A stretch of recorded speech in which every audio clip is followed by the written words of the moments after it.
Hello mga kumare, another day, another recipe na naman ang isi-share ko sa inyo. Today, magluluto tayo ng crispy pork belly at may pasawsawan. Isi-share ko sa inyo kung paano ko niluto itong napakasarap na at malutong na crispy pork belly. At ito, meron pa tayo ng munggo. Kaya samahan mo ako, halika luto tayo, tara. At dito nga, meron tayo ng 1 kilong pork belly. Hinati ko lang yan. At maglalagay tayo ng isang buong garlic, dinikdik yan. At naglalagay ako ng 1 teaspoon na paminta. Maglalagay din tayo dyan ng seasoning granules. Pero optional yan, pwede mong skip kung ayaw mo. Naglagay tayo dyan ng 1/4 cup na patis. At maglalagay din tayo dyan ng mga 8 piraso na calamansi juice. So, sinala ko lang para hindi na magsama yung mga buto. So, ganyan lang yung ginawa ko. At imamassage ko lang yung ating pork belly para lahat naman ng mga ingredients ay ma-absorb ng laman ng ating pork belly. So, ganyan lang yung ginagawa ko at pwede nyong sundan yan. At after nating marub, maglalagay tayo ng 1/2 cup na all-purpose flour at 1/2 cup na cornstarch. So, ihalo-halo ulit natin yun para ma-absorb ng ating pork belly ang mga ingredients na ating mga nilagay. So, ganyan lang yung ginagawa ko. At pagkatapos niyan, i-arrange ko lang siya ng mabuti dito sa aking lalagyan at imamarinate muna natin yan ng mga at least 2 hours kung minarinate yan. At habang ginagawa nga pala natin ito, kung nanonood ka pa rin sa aking video na to, mag-comment ka na lang kung saan ka nanonood para ma-shoutout naman kita sa aking mga next video. At maraming salamat nga pala sa mga nagko-comment at sa mga nanonood ng aking mga recipe.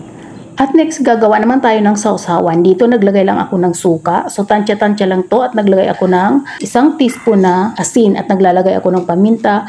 At maglalagay din tayo dyan ng 1 kutsarang asukal. At maglalagay din tayo dyan ng dinikdik na bawang. At naglagay ako dyan ng chop na cucumber. At naglagay ako ng chop na sibuyas. At ng chop na siling labuyo. At imimix lang natin yan. At pagkatapos nyan ay isi-set aside natin.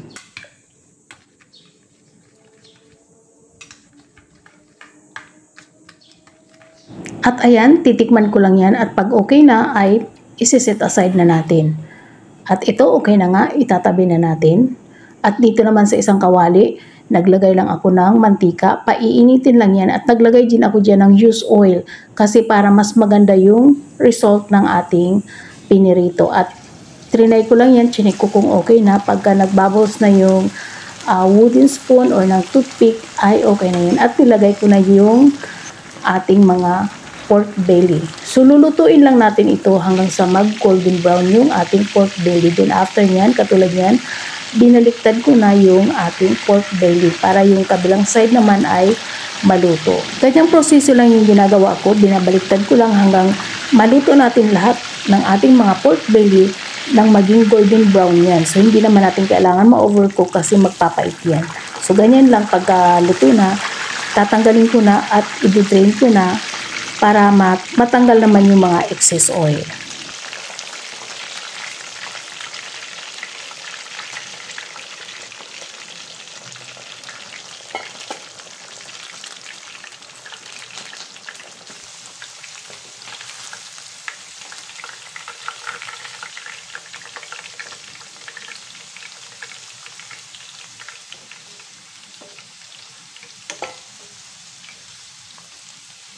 At magni-next batch naman tayo. So dito nilagay ko na yung ating next batch na ating mga pinirito.